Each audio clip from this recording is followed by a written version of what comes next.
नमस्कार दोस्तों, एक नई लर्निंग के साथ हाजिर हूँ। आज की लर्निंग में हम लोग जानने की कोशिश करेंगे, एक ऐसी कंपनी जो कंपनी लगता है कि बहुत ज़्यादा पोटेंशियल्स है, लेकिन मार्केट में पोटेंशियल के साथ-साथ जो स्टॉक मार्केट की रिएक्शन है, उस अकॉर्डिंगली क्रिएट नहीं कर पाई है।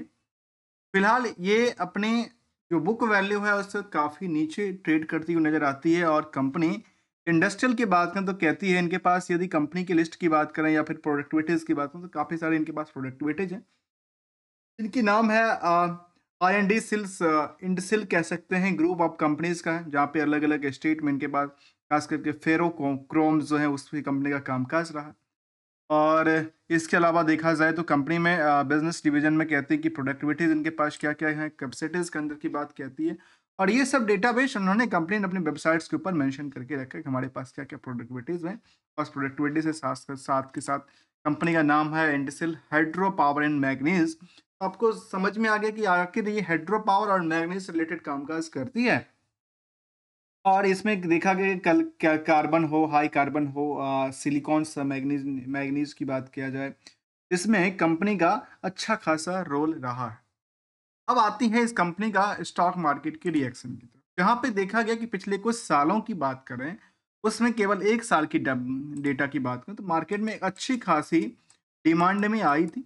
पैसे कई गुने से लगातार बढ़ती जा रही थी, लेकिन उसी अकॉर्डिंगली मार्केट ने जब इसकी वैल्यूएशन टूटी, तो लगातार टूटती गई और फिलहाल लग रहा है कि ये अपनी एक नई जो पहल थी इनकी कह सकते हैं बॉटम के आसपास उन्होंने जगह क्रिएट किया है। क्या लगता है कि यहाँ पे ये जगह क्रिएट कर पाएगी? तो यहाँ पे फिलहाल तो यही देखने को मिल रहा है और यहाँ से नई रेजिस्टेंस के लिए जो कि इनके मल्टी लेयर जो इनकी एग्जिस्टिंग रेजिस्टेंस है, उस पे ये कामकाज करने की कोशिश में है। निवेशकों का इंटरेस्ट ऐसा देखने को मिलता है। ट्रेंडिंग की बात करूँ तो, जबकि निवेशकों का इंटरेस्ट में ये देखा गया कि कंपनी में 3% से ज़्यादा डीआई की होल्डिंग है और आम पब्लिक के पास करीब 33% से ज़्यादा की होल्डिंग की बात कहती है। उसमें कुछ बड़े प्लेयर के नाम भी ज़िक्र करते हैं जिसमें कि कुछ मैं ज़िक्र करूँ जिसमें कि खास करके नाम आते हैं अनिल कुमार अग्रवाल जी, अनिल कुमार गुप्ता जी नाम है ना शायद अनिल कुमार गोयल जी जिनके पास काफ़ी सारे होल्डिंग है अलग-अलग कंपनियों में, तो ये सुपर इन्वेस्टर के तौर पे बने हुए हैं। इसके अलावा दूसरी नाम की बात करें तो उसका नाम है प्रेमनाथ जी जिनके पास यदि होल्डिंग की बात करें तो केवल एक ही कंपनी में इनकी होल्डिंग है। अल्टीमेटली 2 कंपनी में होल्डिंग देखने को मिलता है, तो इसको सुपर इन्वेस्टर नहीं स्टार्टिंग सुपर इन्वेस्टर कह सकते हैं। और जो बाकी का देखा जाए तो इसमें सबसे बड़े प्लेयर के तौर पे यदि किसी अ, सुपर इन्वेस्टर को देखें जिसका नाम था अनिल कुमार गोयल जिन्होंने करीब 2% से ज़्यादा 2.5% के आसपास की होल्डिंग इस कंपनी में बना के रखी। अब आते हैं मार्केट को लेकर। मार्केट में देखा गया कि अभी बुक वैल्यू उनका कहता है 74 का और इंटरेस्टिंग वैल्यू देखिए ₹146 का।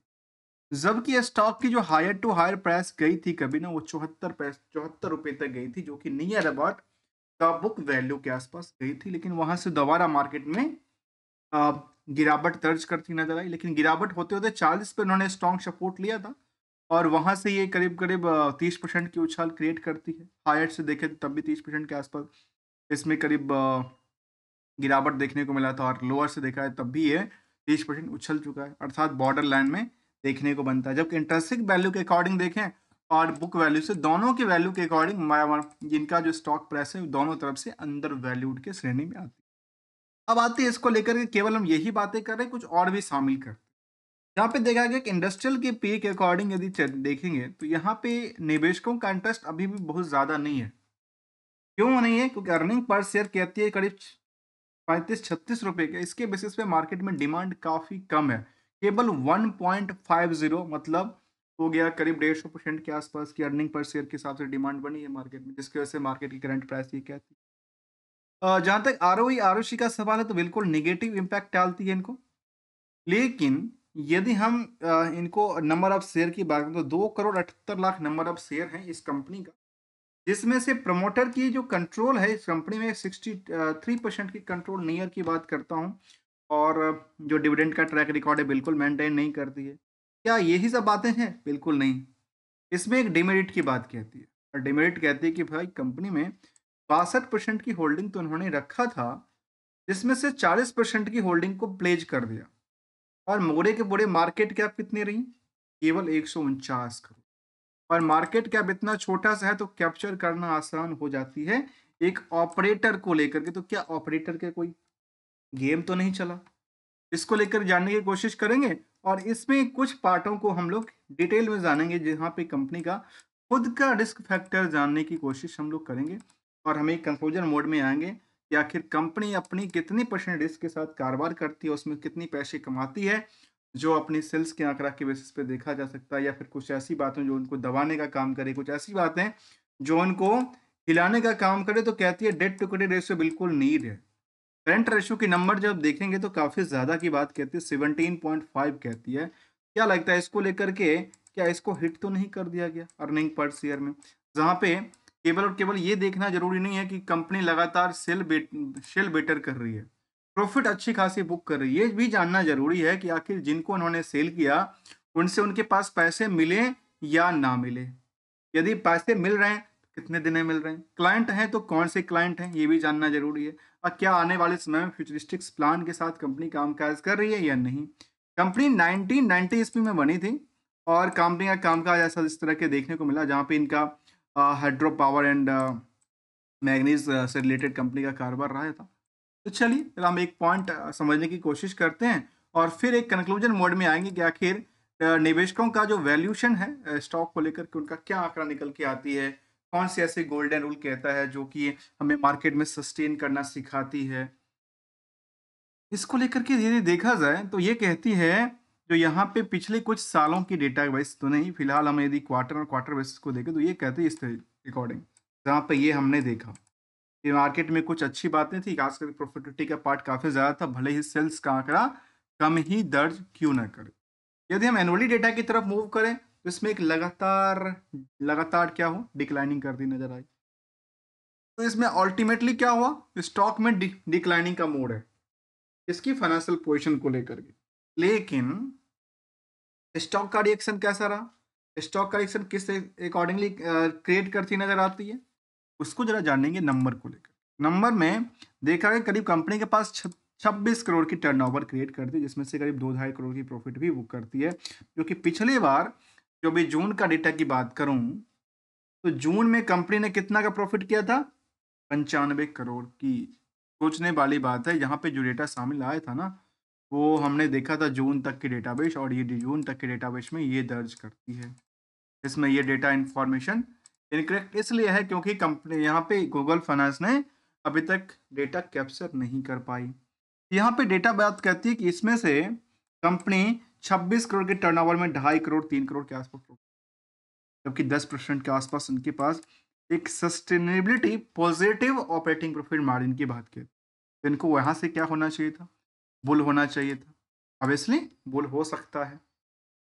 ईयरली में लास्ट 12 महीने तक देखा गया कंपनी 112 करोड़ तक टर्नओवर क्रिएट करती है और अल्टीमेटली 99 करोड़ की प्रॉफिट भी बुकिंग करती है। और ओवरऑल जो कंपनी की लगातार जो ऑपरेटिंग प्रॉफिट मार्जिन गिरती थी, वो अभी भी फिलहाल ऐसा ही डेटा सामने रखती है कि 1% के आसपास गिरा हुआ है।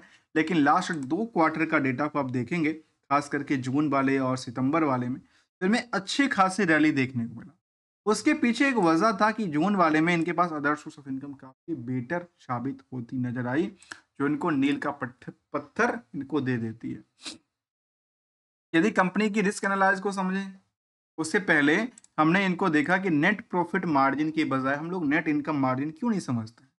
या फिर फेरो एंड सिलिका मैग्नीज का कामकाज है कंपनी का, तो हमने क्या किया, इसको नेट ऑपरेटिंग प्रॉफिट और net income net profit margin के बजाय हमने नेट इनकम मार्जिन समझने की कोशिश किया। कंपनी के पास जो ओवरऑल पैसे आ रहे हैं उसका क्या परसेंटेज बताती है। यहाँ पे देखा गया कि जून के डेटाबेस में जो है उसमें काफी ज्यादा परसेंटेज दिख रही थी। क्यों दिख रही थी, क्योंकि वो तो सेल्स के आंकड़ा पर डेटा लेती है।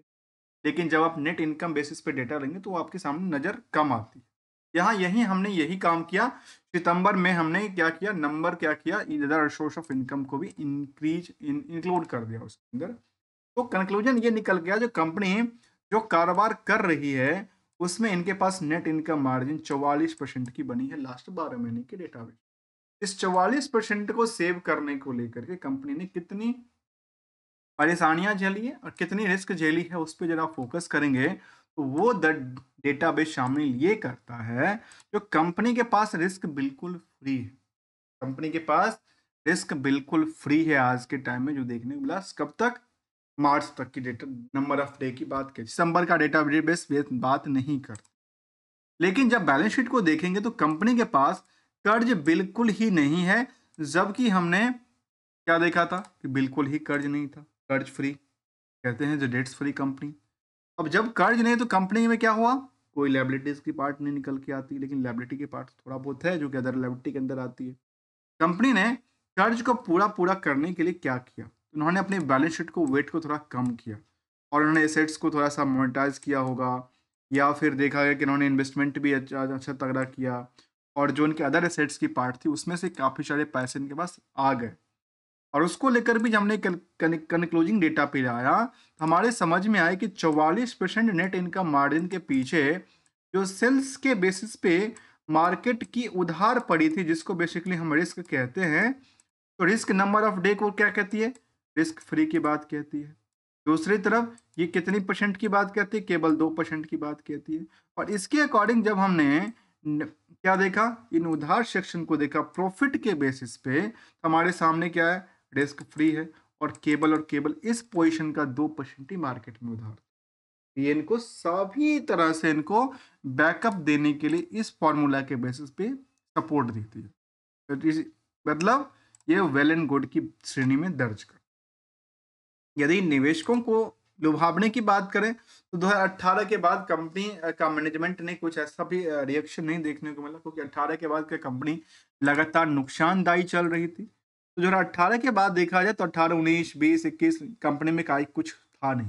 कंपनी में कुछ प्रॉफिटेबिलिटी नहीं था। एक बार प्रॉफिट बनाई भी थी, लेकिन उसको उसको सस्टेन करने में काफ़ी ज़्यादा न्यूट्रल करने में टाइम लग गया। अब इनको लेकर के जब हमने इनकी लास्ट कुछ सालों का डेटाबेस को देखेंगे डिमांड को लेकर के, तो यहाँ पे देखने को आई जो कंपनी में लगातार डिमांड बढ़ी है। डिमांड बढ़ी है, जबकि निवेशकों का हमने देखा कि निवेशकों में एफआई बिल्कुल नहीं है, डीआई की भूमिका है। डीआई में कौन से हैं? तो केरला स्टेट इंडस्ट्रियल, अर्थात जो कंपनी है केरला स्टेट इंडस्ट्रियल डेवलपमेंट, उन्होंने यहाँ पे अपनी होल्डिंग बनाकर अल्टीमेटली क्या होगा, तो कुछ पोजीशन किसके पास है? केरला स्टेट गवर्नमेंट के पास है। तो ये थोड़ा सा इनको भूल दर्ज करती है, और ये लगता है कि इनको एफडीआई के अंदर नहीं रखना चाहिए था, इसको शायद प्रमोटर के हैंड में ही इंक्लूड करना चाहिए था। जहाँ पे इस कंपनी में हमने इन कंपनी को समझने की प्रयास किया, सनबेट होल्डिंग्स इंडिया लिमिटेड को। और क्या इनके पास भी कुछ बड़ी कंपनियां हैं? तो केवल एक ही कंपनियां करती है, इनके पास केवल एक ही कंपनियां का जिक्र करती है। जबकि Kerala state industrial development corporation के पास काफी सारी कंपनियां उन्होंने 2%, 3%, 4% की होल्डिंग उन्होंने बना के रखी है। हमने इसको साथ जानने की कोशिश किया। जहां तक हमने स्टार्ट किया था कि कोई बल्क डील या इस तरह, तो जनवरी के बाद कोई ऐसा देखने को नजर नहीं आई है। तो ये भी एक अच्छी बात है कि ऑपरेटर यहाँ पे अभी भी 150 करोड़ की मार्केट कैप वाली कंपनी में अभी तक ऑपरेटर की एंट्री नहीं है। और ऑपरेटर की यदि एंट्री है भी तो वो कब के डेटा की बात कहती है?